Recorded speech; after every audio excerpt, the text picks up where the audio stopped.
tous. Merci d'approcher, apparemment. On me fait des grands signes. Donc approchez, histoire que tout le monde puisse rentrer sous cette merveilleuse voûte. On va peut-être appeler des hommes aussi. Oui, c'est ça. On a besoin d'hommes. Oui, ça serait bien, parce que vous avez 2-3 leçons à prendre. Merci Pardon. à ceux qui sont présents en tous les cas. Voilà, messieurs, là-bas, rapprochez-vous, c'est ici que ça se passe. C'est là que se prépare la vie. Même au premier rang. Et bravo à ceux qui sont déjà là. Merci, messieurs.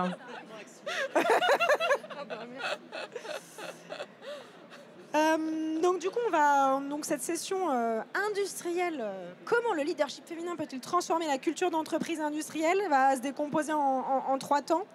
D'abord des témoignages de nos grandes témoins, juste ici.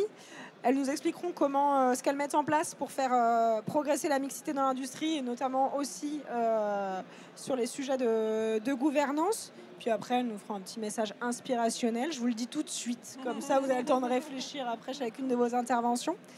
Moi, juste parce que je suis pas affichée, donc je suis Émilie Ledoiron et je suis notamment la présidente de l'association Les Influstriels, qui œuvre pour faire parler plus d'industrie, et notamment sur les médias sociaux, mais globalement dans la sphère digitale. Donc voilà, mais c'est surtout à vous de parler. Du coup, Aurélie, notre première grande témoin. Donc du coup, tu diriges, globalement je tutoie les gens, donc, voilà. Tu diriges plusieurs sociétés industrielles, notamment dans la maintenance et l'usinage de précision. Est-ce que tu peux nous expliquer un peu les défis que tu as rencontrés dans ta vie de femme entrepreneur, dans un univers forcément assez masculin, même si les choses bougent, ça reste un univers assez masculin. Et puis voilà, comment tu fais pour t'imposer comme leader? Imposer, je ne sais pas si c'est le mot d'ailleurs, je le trouve assez négatif, mais en tout cas pour prendre ta place. Bonjour à tous. Donc oui, effectivement, donc je gère une société de maintenance industrielle qui est une société familiale qu'a créée mon père en 94. Donc je ne suis pas née dedans, mais presque. En fait, j'ai fait un bac scientifique, puis j'ai fait un BTS option productique, une licence sciences des productions industrielles, pardon. Et enfin, une école d'ingénieur par apprentissage dans la société de mes parents, maintenance industrielle. C'était le tout début de l'apprentissage. Donc j'avais toutes les tâches, je cochais quasi toutes les cases. J'étais jeune, j'étais une femme, j'étais la fille du patron et j'étais apprentie ingénieur. Donc ça, c'était top. C'était un sacré défi. Très vite, en sortie d'école d'ingénieur, j'ai fait une formation comment devenir leader. Et c'est vrai que là, j'ai eu les outils. Et je me suis plus posé de questions. Et au contraire, maintenant, c'est une force. Voilà. Parce que quand on va discuter technique avec des clients, avec des fournisseurs, on sait de quoi on parle comme un homme. Et ça se passe très bien. Et on se souvient de nous parce qu'on n'est pas beaucoup. Voilà. Et en quoi ça change justement d'être une femme? Est-ce que ça crée une relation qui est aussi un peu différente à niveau technique égal? La discussion est... En technique, ça reste de la technique, hein, que ce soit homme ou femme. Pour moi, il n'y a pas de différence. Si ce n'est qu'au début, le premier contact, l'homme se dit « Oh, elle sait de quoi elle parle », donc c'est plutôt sympa pour continuer la conversation. Et puis, pour les équipes, voilà, c'est comme ça. Enfin, après, s'ils ne veulent pas une gérante, pas trop de femmes, ils peuvent changer de société. Voilà, je ne peux pas changer. Ça, pour le coup, c'est pas possible. Voilà. Super, merci beaucoup. Virginie, du coup, donc tu es à la tête d'IPM France, une PME industrielle plutôt innovante. Tu vas nous en dire 2 mots, évidemment. Tu as aussi créé Elle On Board pour féminiser les instances de gouvernance, que mine de rien, ça fait aussi partie des gros enjeux. Est-ce que tu peux nous expliquer un peu les freins, pareil, que tu as rencontrés et comment, justement, le leadership féminin peut venir changer la culture dans les organisations de manière générale? Oui. Alors, en effet, IPM France, donc pour quelques mots, c'est une PME industrielle innovante basée à Romans-sur-Isère qui fabrique des bornes interactives. On fait par exemple les bornes interactives du Vélib à Paris. Et moi, en fait, j'ai un parcours où j'ai plutôt, depuis 25 ans, donc il y a très tôt, j'ai commencé dans l'univers digital et innovation. Et autant Aurélie est un petit peu née dans l'industrie, moi, je suis une transfuge depuis 2 ans, donc comme quoi c'est possible, et où j'ai finalement apporté ma personnalité, mon genre, mais aussi mes compétences issues de cet univers digital et innovation, avec du coup une forme de leadership que j'essaye de la plus collaborative possible. Donc dès mon arrivée, on a par exemple mis en place des ateliers collaboratifs qui étaient pour moi sur le thème de l'agilité. Donc c'était pour moi à la fois une manière de découvrir les talents dans l'entreprise, mais aussi d'identifier des leviers d'action pour gagner en agilité. J'ai essayé aussi, parce qu'on est une PME industrielle innovante qui fonctionne beaucoup avec une culture assez technocentrée, R&D, ingénieur. Donc j'ai essayé d'apporter aussi une culture du développement avec une stratégie commerciale et d'aller plus loin que juste attendre l'effet du bouche à oreille, comme encore beaucoup de PME industrielles. Et puis le troisième grand axe, ça a été de faire évoluer IPM France vers une responsabilité sociale. Donc on a une raison d'être qui est de rendre accessibles les services digitaux via nos bornes. Et puis 4 piliers qui nous parlent aujourd'hui, l'inclusion, la diversité. On fait partie finalement avec Aurélie de 2,6% seulement de femmes patronnes de PME et ETI industrielles, donc il y a encore un peu de boulot. Et puis nos 2 autres piliers, c'est l'éco-conception et le numérique responsable. Et c'est vrai que ces 4 piliers, ça nous permet de travailler notre responsabilité sociétale, mais aussi l'attractivité de l'entreprise auprès de nos clients et de nos collaborateurs. Est-ce que tu peux nous en dire un petit peu plus sur Elle On Board? Oui, alors quelques mots. Elle On Board, c'est vrai que c'est une association. Donc moi, j'habite à Lyon, donc en région Auvergne-Rhône-Alpes. On a voulu créer une association fédérante des femmes dirigeantes administratrices indépendantes, parce qu'on pense que pour changer de paradigme et vraiment faire évoluer les cultures d'entreprise vers plus de diversité et plus de responsabilité, on a besoin de s'attaquer également aux hautes instances de gouvernance. On a des associations et des pouvoirs publics qui font du travail sur le vivier, mais il faut aussi s'attaquer dès la gouvernance à ce sujet-là. Merci beaucoup. Angélique, donc tu as dirigé des grandes équipes dans la tech. En ce qui te concerne, tu présides Women in STEM Europe, je le dis en anglais, ça fait plus stylé. Est-ce que tu peux nous expliquer justement un peu les initiatives que toi, tu mets en place pour justement apporter un peu de leadership féminin dans ce monde-là? Très bien, bonjour à toutes et tous. Donc Angélique Gérard, je suis effectivement cofondatrice du groupe Iliad, Free Mobile. J'étais présidente de 9 filiales du groupe avec un effectif de 7000 collaborateurs et collaboratrices. Donc les environnements techno-masculins, ça me connaît. Et donc tout naturellement, j'ai voulu effectivement créer avec Léna Touchard Women in STEM Europe. Et alors je vois le logo en face, BPI France Servir l'avenir. Donc merci BPI de servir l'avenir et de permettre cet échange parce que les femmes sont l'avenir. Alors quelques vérités déjà pour vous emmener dans le sujet. 12 milliards d'euros de richesse potentielle perdue chaque année en France, faute de mixité dans les STEM. Qu'est-ce que sont les STEM?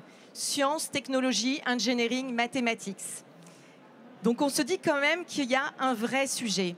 Ensuite, sans action immédiate, 2/3 des emplois à horizon 2030 qui auront une composante scientifique et technologique excluront la grande majorité des femmes. C'est un constat avéré. Les femmes sont absentes de la 4e révolution industrielle.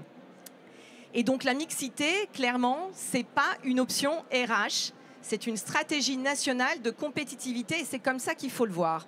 Et donc il faut favoriser les métiers scientifiques et technologiques, pas parce que c'est un combat de femmes pour les femmes, parce que c'est un sujet de souveraineté européenne, industrielle, parce que c'est notre capacité à innover et que c'est notre performance économique. Alors concrètement, que faisons-nous chez Women in STEM Europe? Bien, on a une conviction assez simple, c'est que la mixité, ça se construit, ça ne se décrète pas. Et donc, on a plusieurs actions. D'une part, alors on est très opérationnel, donc on a des actions terrain. D'une part, on va en fait changer les imaginaires dès l'école, parce qu'il faut aller sur toute la chaîne de valeur, depuis les bancs de l'école jusqu'au comité de direction. Et donc, on met pour ça en avant des femmes, on crée des portraits positifs, des témoignages positifs, des récits positifs de femmes qui font déjà avancer la tech, la recherche et l'industrie. on va dans les lycées, dans les prépas, dans les écoles d'ingé, dans les IUT, pour parler vrai, pour inspirer, pour également faire tomber toutes ces barrières mentales. Un travail que fait très très bien aussi Elle Bouge, qui a un super ancrage national, et c'est important de plus on a d'actions tout ensemble et tous ensemble, et mieux c'est. Et puis, on a aussi, en fait, le problème, c'est qu'en 2025, est-ce que c'est normal qu'une jeune fille, une jeune femme hésite encore à aller dans l'IA, à aller dans la data, à aller dans la transition énergétique? Non, c'est pas normal. Alors, on a une deuxième action, c'est qu'il faut former les femmes au secteur stratégique. Il y a des compétences aujourd'hui dans des domaines clés que sont, encore une fois, l'IA, la data, même les biotechnologies. Et donc, il faut les accompagner. Donc, chez Women in STEM Europe, on forme cette année 1000 femmes à l'intelligence artificielle gratuitement. Mais il y a aussi les étudiantes qui vont intégrer les entreprises. Et donc, il faut créer des parcours gagnants et créer des conditions. Et donc, on forme également les étudiantes gratuitement, donc 300 cette année, grâce à nos partenaires financiers, les entreprises. Et on les forme aux soft skills, l'audace, la confiance en soi, savoir recourir à l'humour dans des situations un peu chaotiques, tout ce que l'éducation nationale ne nous enseigne pas, et parfois même nos parents ne nous l'enseignent pas. Et donc ça, c'est important. Donc il faut former justement pour cette souveraineté européenne.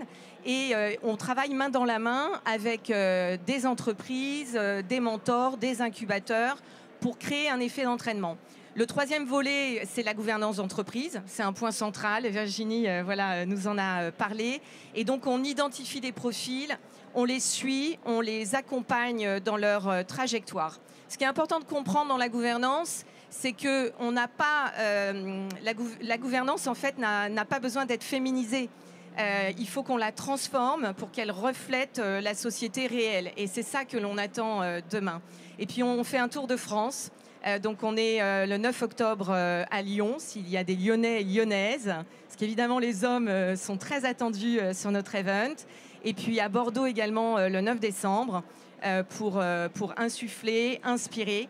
Et donc ce qu'il faut comprendre, c'est que tous ces nouveaux métiers qui sont en train de se décider maintenant, qui sont des métiers d'avenir, eh bien les femmes, il faut y aller, il faut convaincre les jeunes filles quand elles ont les aptitudes pour, et qu'elles n'aillent pas vers des filières littéraires ou autres. Donc on a un très bon exemple d'ingénieur. Donc il faut pousser et y aller fort. Merci beaucoup. Ça fait une excellente transition avec Elle Bouge, Valérie.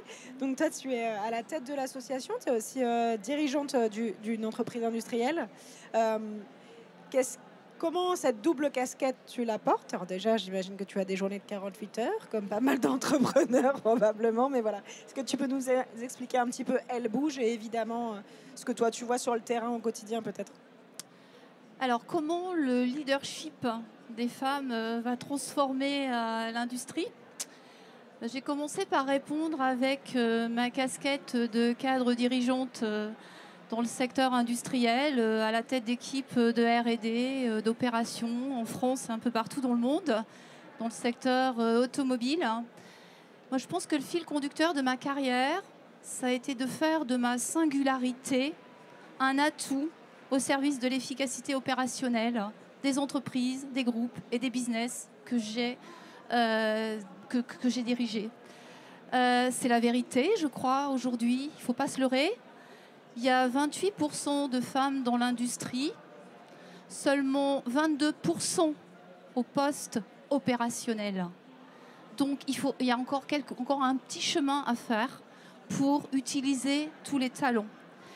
Savez-vous que dès lors qu'il y a un minimum de 20 à 25% de femmes dans un groupe, l'efficacité opérationnelle de ce dernier en est augmentée d'au moins 40%. Donc vous imaginez le gisement sur lequel on est en incluant les femmes dans la valeur ajoutée de nos industries et de nos entreprises. Il est également reconnu que dès lors que dans le middle management, on a plus de 30% de femmes, l'éthique et la compliance avec laquelle on fait des affaires en est augmentée d'au moins 60%. Donc qu'est-ce qu'on fait chez Elle Bouge ? Elle Bouge, c'est une association qui a été créée il y a 20 ans et qui partait déjà du constat qu'il n'y avait pas assez de filles dans les carrières scientifiques et techniques. Donc nous, on agit dès le plus jeune âge. La raison d'être d'Elle Bouge, c'est de susciter des vocations scientifiques et techniques auprès des filles. Donc qu'est-ce qu'on fait? On a des rôles modèles qui sont des femmes, ingénieures, techniciennes, dans les 350 entreprises partenaires du réseau Elle Bouge. Et elles vont venir parler aux filles. On organise des rencontres avec les 15 000 établissements d'enseignement supérieur qui œuvrent avec nous. On touche à peu près entre 45 000 filles par an et on fait plus de 1000 actions en France. Et notre moyen d'action, nos marraines, c'est des rôles modèles. Elles viennent expliquer combien l'industrie est passionnante, combien on s'y épanouit, combien les savoirs ne sont pas genrés et combien les filles y ont toute leur place. Donc pour y arriver, on est en train de développer l'association et de soutenir un plan stratégique autour de 4 axes stratégiques que je porte avec le conseil d'administration. Le premier, c'est d'aller encore plus vite, plus haut, plus fort dans le cœur de métier qui est de susciter des vocations techniques et de faire que dans 10 ans à BPI, il y ait 50% de femmes qui sont dans ces allées. Donc on a fait plus 30% sur le dernier exercice. On lance beaucoup d'opérations. On agit dès la primaire, puisque dans les stéréotypes, les enseignants sont aussi, ils n'enseignent pas les mathématiques de la même façon. Et donc une petite fille qui a une appétence pour les maths ou la physique ne veut pas se tourner vers ces carrières. On agit également dans les rôles modèles. On fait des vies ma vie, on explique, on fait des visites d'entreprise. Le deuxième axe stratégique, ça consiste à dire que pour parler aux filles des métiers techniques, il faut projeter ces métiers techniques dans l'industrie de demain. Donc leur parler de transition énergétique, d'intelligence artificielle, de STEM, de souveraineté défense, de souveraineté industrielle. Donc toutes nos actions sont lancées autour de ces thématiques. Ensuite, on a un enjeu d'internationalisation, parce qu'il faut aussi aller voir dans d'autres pays comment ça fonctionne et comment on peut s'enrichir. Alors en Europe, mais aussi au-delà. En Chine, on n'est pas bons élèves. En Chine, en Inde, dans l'Afrique du Nord, il y a des très très bons. La Malaisie, tu as tout à fait raison. Et le quatrième axe stratégique, j'ai mis ma conviction de présidente. Il faut aller plus vite, plus haut, plus fort, parce qu'il n'y a que 28% de femmes dans l'industrie. Et donc une association comme Elle Bouge, 15 000 rôles modèles, 350 entreprises, 45 000 filles touchées, eh bien, elle doit verser au débat public. Elle doit s'emparer des sujets. Elle doit alimenter les politiques publiques. C'est pour cela que nous avons fait 4 recommandations. Et 3 de ces recommandations ont été retenues dans le plan Filles et Maths du ministère de l'Éducation nationale et qui entre en vigueur à partir de septembre. Dans ces 3 mesures, il y a la formation des enseignants à la déconstruction des stéréotypes de genre. Dans la deuxième, il y a des quotas. En 2030, 30% de filles en terminale. Et tout cela avec des rôles modèles. Je peux vous dire que Elle Bouge est un acteur majeur de cette transformation, puisque sur la semaine de l'industrie, on a multiplié par 3 nos actions cette année par rapport à l'an dernier. Bravo. Bravo. Ça impose le respect. Bravo. Et je voudrais juste préciser, parce qu'il y a un travail remarquable, on le voit, des associations, mais les entrepreneurs et les entreprises ont aussi un rôle à jouer. Nous, à notre petite échelle, on fait par exemple des témoignages de rôle modèle de proximité avec nos opératrices ou nos développeuses pour faire des témoignages, par exemple, sur les réseaux sociaux pour que ça parle aux jeunes. On a ouvert dernièrement les portes de l'usine pour les journées du patrimoine.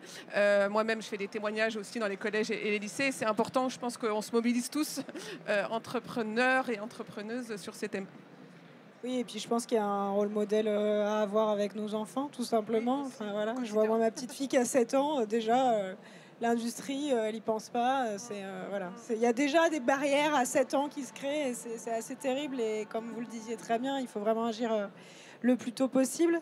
Voilà, pour finir avec des choses positives et inspirationnelles, il y a du boulot, mais ça bouge. Il faut aller plus vite, plus fort.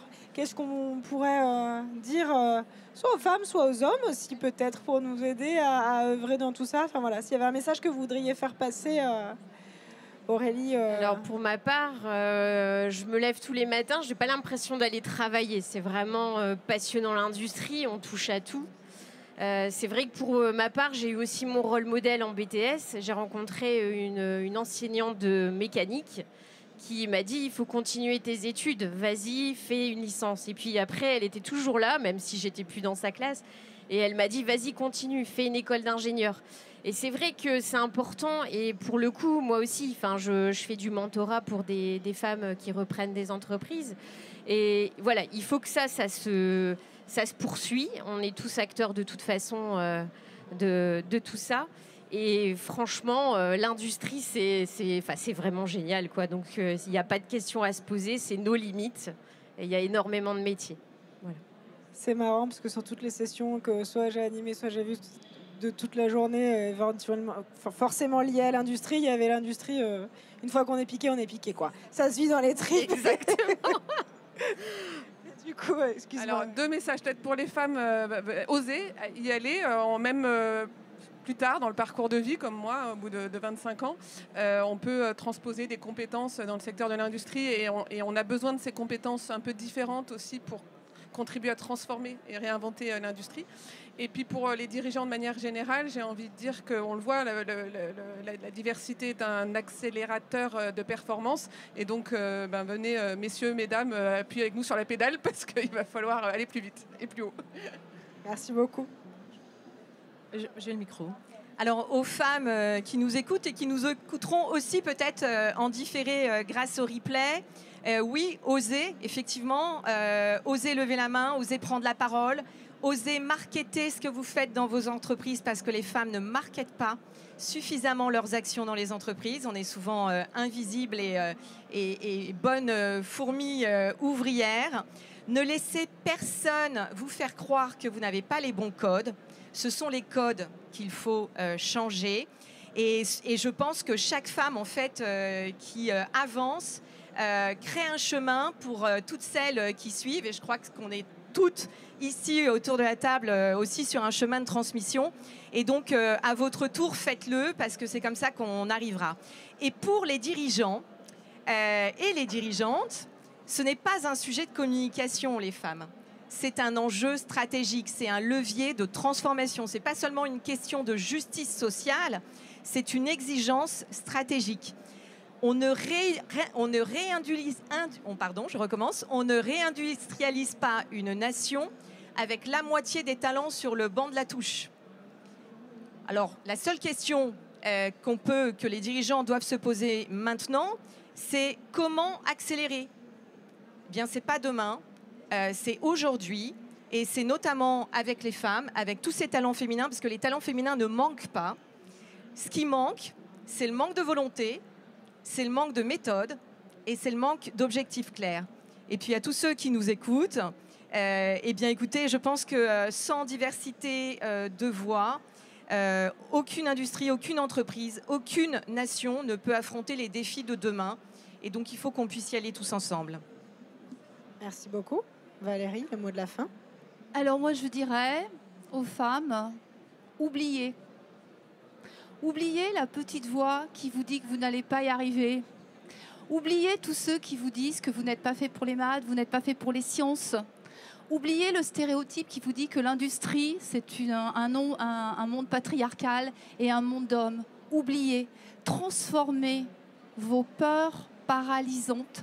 Ce sont vos meilleurs atouts. Ce sont vos meilleurs atouts pour réussir, pour vous épanouir, pour venir nous rejoindre dans l'industrie.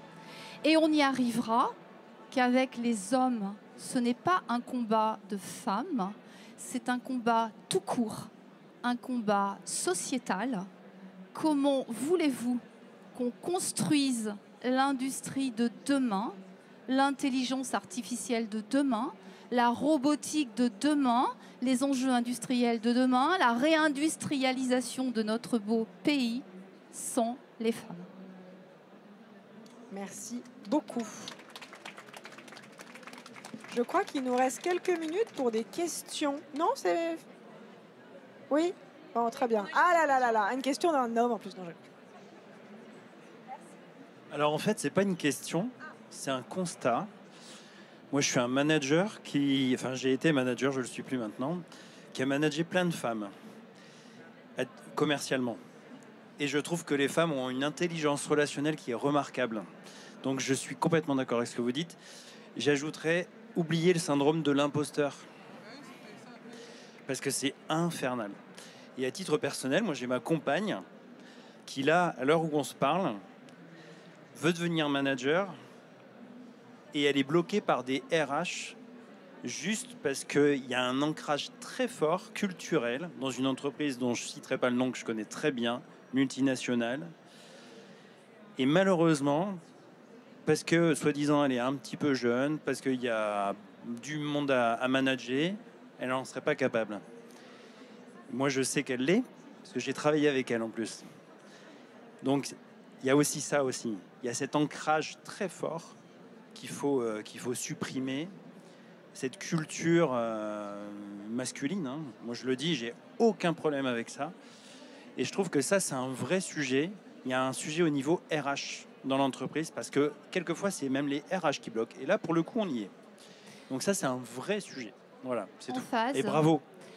Et chez Elle Bouge, donc on a déjà quelques mesures qui ont été adoptées, mais on est en train de se battre pour que dans les entreprises, il y ait une formation à la RSE, à la culture, proposer des postes. On ne propose pas à une femme un poste de la même manière qu'à un homme. Le syndrome de l'imposteur, l'encouragement.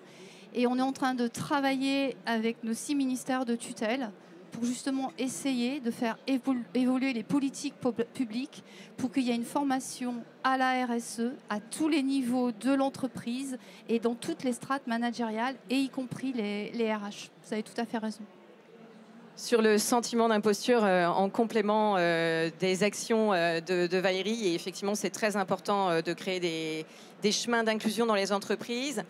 Peut-être un dernier message, ce sentiment d'imposture, mais c'est nous qui l'entretenons. C'est nos freins, nos peurs, nos craintes. On est souvent notre propre ennemi avant de tomber sur un homme ou un RH qui nous dit non. Et donc ça, c'est majeur de vous dire je suis capable, je peux y aller et je n'ai pas à avoir de frein. C'est difficile, c'est un travail sur soi, mais c'est un travail qu'il faut faire, que moi j'ai fait aussi. J'ai vécu le sentiment d'imposture et c'est possible. Je me permets juste, en fait, c'est une croyance limitante. Donc, il faut vraiment s'en sortir. Mais par contre, c'est vrai que c'est un sujet sur lequel il faut se faire accompagner et coacher. Voilà, c'est juste. Merci. Est-ce que... Merci, mesdames. Moi, je vais juste rajouter pour qu'on aille encore un peu plus loin. Dans mon projet de création d'entreprise, j'envisage créer des industries en Afrique. Et donc, ma cible prioritaire de collaboration, effectivement, ce sont des femmes africaines. Donc, ce sera des femmes africaines dans l'industrie dans quelques années comme objectif, comme vision. Merci. Super. Est-ce que... Ok, Nassima, je stoppe tout de suite. Ça crée de l'émotion, Eh oui, forcément. Est-ce qu'il y a une dernière remarque ou question avant que... Merci beaucoup pour votre intervention. La loi est intervenue en votre faveur, la loi Copé-Zimmermann. Et bon, c'était une première question. J'ai une deuxième question, c'est les femmes sportives en milieu managérial, est-ce qu'elles ne seront pas plus à l'aise pour manager des mecs? Je passe après. C'est une très bonne question. Moi, j'ai profité de la loi Copé-Zimmermann. J'ai intégré le directoire d'un très grand groupe au niveau mondial grâce à Copé-Zimmermann. Mon premier board a été assez intéressant. On était 2 femmes et le chairman a dit « Ah, on a des dadames ». On s'est regardé et on s'est dit « Ok, on va y aller en douceur ». Mais voilà, on était légitimes. On savait pourquoi on était là. On était là notamment pour accompagner sur la partie digitale. Bon, Ensuite, sur les femmes sportives, moi je pense que le sport apporte un alignement total, un port de tête, une assurance. Je suis une grande sportive. Je ferai le marathon des sables début décembre au Pérou. Un marathon par jour en autosuffisance alimentaire dans le désert. Je pense que ça fait partie. Il ne faut pas en faire du marathon forcément comme ça. Mais effectivement, avoir une discipline sportive qui aligne, qui permet d'évacuer le stress, c'est important. On voit d'ailleurs que toutes les grandes femmes, les grandes dirigeantes, grandes présidentes dans ce monde ont pratiqué ou pratiquent des activités sportives. Angela Merkel, on ne l'imagine pas, mais c'est une incroyable sportive. Et donc, ça fait partie du développement. Après, on peut trouver autre chose pour accompagner son développement à côté du travail et de la famille, parce qu'il faut avoir cette bulle d'oxygène. Alors, moi, sur Copé Zimmermann, effectivement, vous avez raison, ça a ouvert des voies, ça a féminisé les boards. Encore faut-il que les femmes qui soient dans les boards soient au poste opérationnel, où on crée de la valeur et du business. Donc, il y a quand même ça aussi, il faut quand même nuancer. Mais c'est vrai que c'est une avancée. Une entreprise, ce n'est pas qu'un board, ce n'est pas qu'un COMEX. Il y a aussi tout le middle management. Tout le monde ne sera pas CIO, COMEX, etc. Toutes les femmes doivent pouvoir s'exprimer à tous les niveaux de l'entreprise. Et là, il n'y a pas de quota. Donc ça veut dire que c'est avec toutes les actions qu'on fait, avec Women in STEM, elles bougent, et qu'on y arrivera. Parce que les rôles modèles, ce n'est pas que des femmes qui sont dans les grandes... C'est tout le monde, en fait, qui doit s'identifier. Alors pour sportive, moi je suis seulement championne de France de rock acrobatique. Hein. Mais c'était il y a longtemps. Hein. Maintenant je me suis recyclée en golf. Hein. C'est beaucoup plus safe. Ok. Bon, blague à part, le sport, c'est une discipline. C'est un jeu collectif. Et je ne connais personne en entreprise, qu'il soit homme ou femme, qui ne va pas y arriver s'il ne joue pas collectif, s'il n'a pas l'idée de se surpasser. Et les valeurs du sport sont tout à fait des valeurs sur des principes managériaux qui peuvent s'appliquer en entreprise. Et j'ai envie de dire, les valeurs du sport, le collectif, eh bien, jouons-les collectivement pour que hommes et femmes, on fasse bouger les lignes. Cette fois, il faut vraiment qu'on laisse la place, mais vous pouvez solliciter notre magnifique panel en dehors de la bulle si vous le voulez. Belle fin de journée à tous.